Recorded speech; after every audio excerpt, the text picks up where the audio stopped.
I think everyone paid attention to the increase in the number of occupants liquidated in recent days in the reports of the AFU General Staff. In the last 3 days alone, the Russian army has been reduced by 2,200, not counting the wounded. Now two factors have formed in the zone of combat operations that influence this increase in Russian casualties. The first is the entry into direct contact of units that have been replenished by partially mobilized untrained civilians. For example, the 423rd Motorized Rifle Regiment was assembled only from recruits. The 57th Motorized Rifle Brigade has over 60% of recruits there. And so on. Completely unprepared and understaffed units now stand against motivated AFU forces, and the result of this confrontation is reflected in numbers. The second factor is that quantity is not always quality, but also the problem of safe accommodation. For example, by concentrating a large number of troops in one small location, you make them more vulnerable.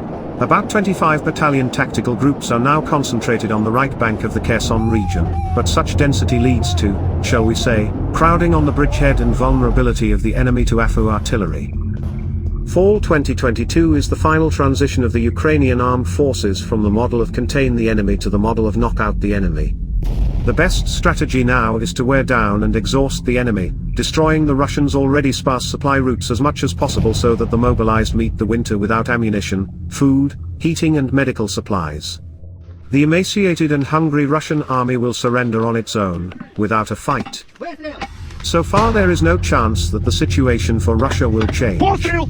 We see that saturation of the front with incapable Russians mobilized only complicates the war for the Russian command, increases casualties, and has a negative impact on the controllability of the troops. And a lack of basic supplies in the winter will lead to an even greater crisis for the Russian troops. Of course, when most of the Russian mobilized will be eliminated, there will be a part of those who, even in cold, famine and without ammunition, will learn to survive. But it's a few months.